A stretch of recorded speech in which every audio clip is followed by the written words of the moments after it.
Awo e docente nan tame te bezig com uma vez na bijding stichting na nota ambtenaar mas.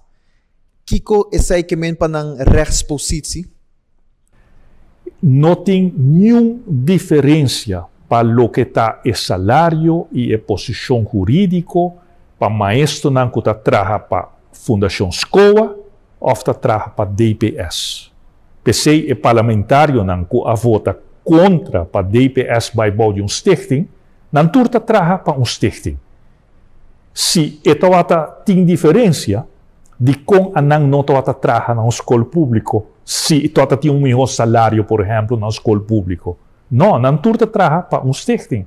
Que esse acaba de mostrar que não tem nenhuma diferença para o que a posição jurídica se botar na DPS ou ora DPS está caibal de stichting.